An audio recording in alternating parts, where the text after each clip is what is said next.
اس کا بڑا دھیان رکھنا ہے، یہ بڑا گہرا زخم دیتی ہے، یہ بہت گہرا زخم دیتی ہے، اس کو ہمیشہ قابو میں رکھ کے چلانا۔ انہوں نے کہا مجھے نہیں، لیکن ان کی خاموشی میں بھی سوال تھا کہ آپ صاحب جو دی غیر موجودگی چ موٹا کہن ڈے دے اتنے جی کتنے میرا بھی نام آتا ہونا تو مینوں بھی یہی کہندے ہو گیا سلام موٹے دی۔ بڑا دیکھنا، میں اتنا شرمندہ ہوا، میرا دل کیا اس وقت زمین پھٹے اور میں اس میں سما جاؤں، میں اتنا شرمندہ ہوا۔ اور آج 3-4 سال ہو گئے ہیں میں ان سے مل نہیں سکا، سامنے ہی نہیں ہوتا۔ بہت دیکھنا بیٹا اس کو، اس کا زخم ساری زندگی نہیں بھرتا۔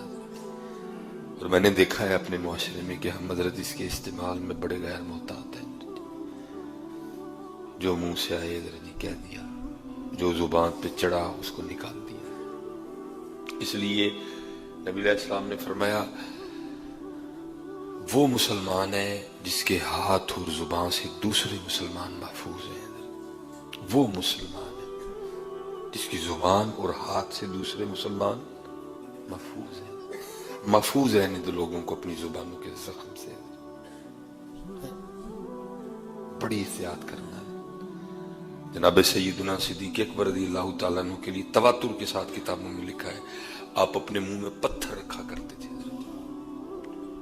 تاکہ منہ سے کوئی ایسی بات نہ نکل جائے۔ اللہ جناب صدیق اکبر تو وہ شخصیت ہیں جن کی تربیت نبی علیہ السلام نے کی ہے۔ آپ افضل البشر ہیں بعد الانبیاء بالتحقیق، پہلا نمبر ہے آپ کا، انبیاء کے بعد افضل ترین شخصیت ہے جناب ابو بکر رضی اللہ تعالیٰ۔ لیکن تقوی کا عالم یہ ہے کہ آپ اپنے منہ میں پتھر رکھا کرتے تھے تاکہ کوئی ایسی بات نہ نکل جائے۔ اس لیے بڑی احتیاط کرنا ہے اس کی۔ مجھے سینکڑوں فون آتے ہیں جی، کچھ اٹھاتا ہوں کچھ نہیں اٹھائے جاتے، کچھ فون تو ایسے آتے ہیں جو امتحان میں ڈال دیتے ہیں، فون کر کے پچھاڑے ہیں جی سمجھ نہیں آندی کہاں نہیں پچھاڑے ہیں تیرے بندے کی رہ گئے، پھر اللہ معاف فرمائے اپنے منڈے تے پار لے لے اللہ کو معافی منگتے حضرت تو جگہ اس طرح دی سگنل نہیں ٹھیک آنڈے، آواز بڑی تھوڑی ہے، بڑی معذرت بڑی معافی ہے، میں نہیں پہچان سکیا۔ حضرت کسی کو اس طرح کے امتحان میں نہ ڈالو کہ وہ بیچارہ آپ کی وجہ سے جھوٹ بولے۔ یہ کیا تو کو جی پہچاننا ہے یہاں بھائی کو آپ نے تو تعلق اس طرح کا رکھا ہے نا کہ ضرورت پڑ گئی ان افنان صاحب نے فون کرن تے لوڑ تے نہیں نا، کیونکہ تعلق اس طرح کا ہے۔ اب زاہد فون کرے تو ضرورت تو نہیں بتانے کی، کیونکہ تعلق اس طرح کا ہے۔ اب دانیال فون کرے، عمران فون کرے تو ضرورت تو نہیں ہے، تعلق اس طرح کا ہے۔ بندہ اب 2 سال بعد فون کر کے مجھے کہ جی پچھاڑے ہیں جی، تو میرے لیے تو امتحان ہو گئے، اب کیا کروں کدھر جاؤں۔ عبدالرزاق صاحب بیٹھے ہیں یہ فون کریں، اس طرح بڑے بچے ادھر بیٹھے ہیں، یا پھر آصف صاحب کریں، دنان کریں، تو ان کو ضرورت ہی نہیں۔ اس لیے کوشش کرو حضرت کسی کا امتحان نہ لو، یاد رکھو یاراں نوں نہیں ازمائی دا کدی حضرت، یار کدی نہیں ازمائی دے حضرت، یار یار ہوندا ہے، یار جدے تے اونجی شاکے تے چھڈ ہی چھوڑو حضرت، ازما کے یار رکھے ادگی رکھے یاراں نہیں ازمائی دا پتر کدی، یاری اللہ اور اللہ کے رسول کے یاراں نہیں ازمائی دا کدی، یاری اللہ اور اللہ کے رسول نہیں لائی کدی نہیں۔ بڑا امتحان ہوتا ہے حضرت میرے لیے جب ایک بندہ مجھے 2 سال بعد 3 سال بعد فون کر کے میں نا پوچھتا جی دسو پچھانے، سمجھ نہیں آتی۔ لیاقت صاحب بیٹھے نے، عبدالرحمان بھائی بیٹھے نے، یہ سامنے کاکا بیٹھا تھا۔ یا تو تعلق اس طرح کا رکھو کہ اللہ معاف فرمائے، بہت بحث ہے، خطرناک ترین چیز ہے یہ، اگر اس کا صحیح استعمال کرو گے تمہیں ولی بنا دے گی، اور اگر اس کا استعمال ٹھیک نہیں کرو گے یہ تمہارا کچھ نہیں رہنے دے گی۔ نبی علیہ السلام نے فرمایا 2 چیزوں کی ضمانت دو، جنت کی ضمانت دیتا ہوں، ایک جو 2 جبڑوں کے درمیان ہے، ایک جو 2 ٹانگوں کے درمیان ہے، دونوں کی ضمانت دے دو کہ دونوں کا استعمال غلط نہیں کرو گے۔ نبی علیہ السلام فرماتے ہیں میں جنت کی ضمانت دیتا ہوں کہ دونوں کا استعمال غلط نہیں کرو گے۔ میں جنت کی ضمانت دیتا ہوں. افسوس یہ ہے کہ اس دور میں دونوں کا استعمال نہیں ٹھیک ہو.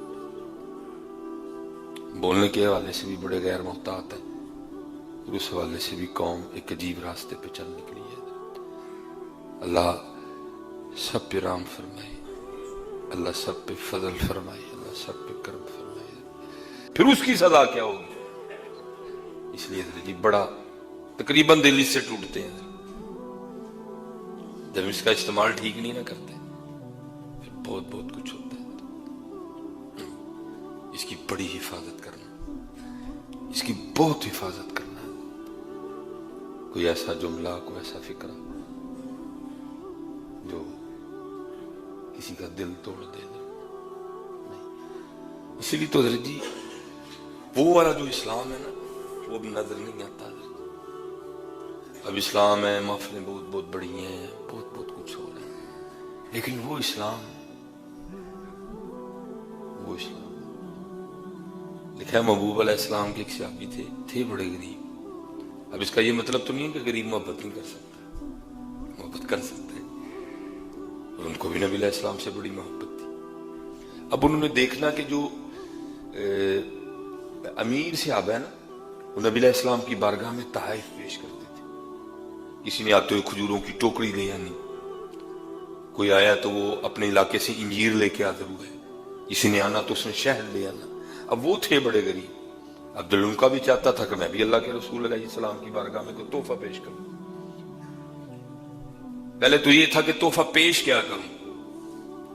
اب انہوں نے ذہن بنایا کہ انگور جو ہے نا وہ نبی علیہ السلام کی بارگاہ میں بطور تحفہ پیش کرنا ہے. اب تھے غریب, آمدن بہت کم تھی, تھوڑے تھوڑے پیسے جوڑنے شروع کیے اور اتنے پیسے اکٹھے کر لیے کہ جس سے انگور خریدے جا سکے.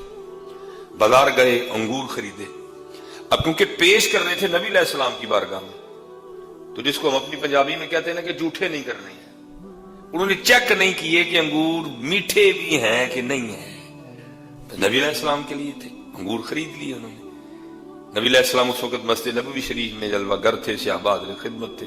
انہوں نے آ کر نبی علیہ السلام کی بارگاہ میں انگوروں کا تحفہ پیش کیا. محبوب یہ قبول فرما لیں. نبی علیہ السلام نے قبول فرمائے. آپ نے اس میں سے ایک انگور توڑا, اس کو تناول کیا. پھر آپ نے ایک اور انگور توڑا, اس کو بھی تناول کیا. پھر ایک اور انگور توڑا, اس کو بھی تناول کیا. یہاں تک کہ جتنے انگور تھے اللہ کے محبوب نے تنہا ہی تناول فرما لیا. اب حضرت جی ہم میں دنیا دار ہیں, لیکن یہ میری بات یاد رکھیے کہ جو محبوب ہوتا ہے نا اس کی ایک ایک ادا محب کی جان لیتی ہے.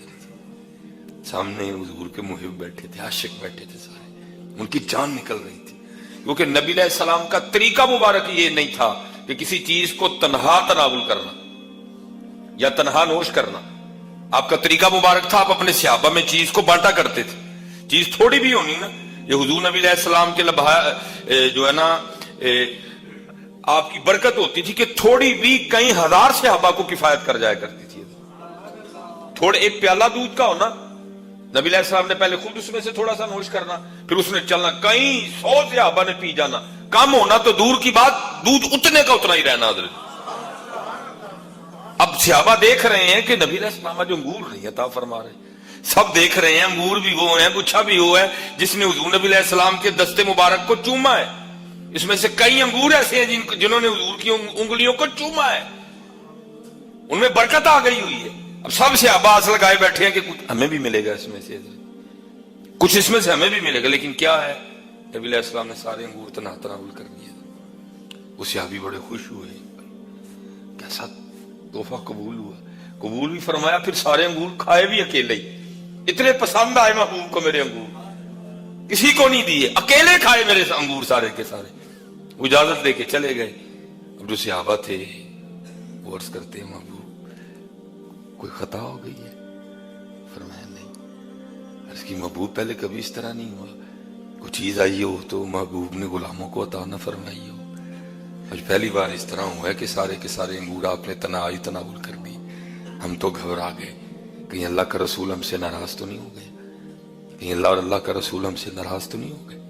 آپ نے فرمایا نہیں, ناراضگی کی کوئی بات نہیں, اصل میں میرا یہ صحابی بڑا غریب ہے, اس کا جی چاہتا تھا مجھے کچھ تحفہ پیش کرے، تو اس نے بڑی مشکل سے پیسے اکٹھے کیے، بازار سے انگور خریدے، لے کے آیا، کیونکہ انگور میرے لیے لایا تھا، اس نے چکھے نہیں کہ انگور کھٹے ہیں کہ میٹھے ہیں۔ جب میں نے پہلا انگور کھایا تو وہ کھٹا تھا، جب دوسرا کھایا وہ بھی کھٹا تھا، جب تیسرا کھایا وہ بھی کھٹا۔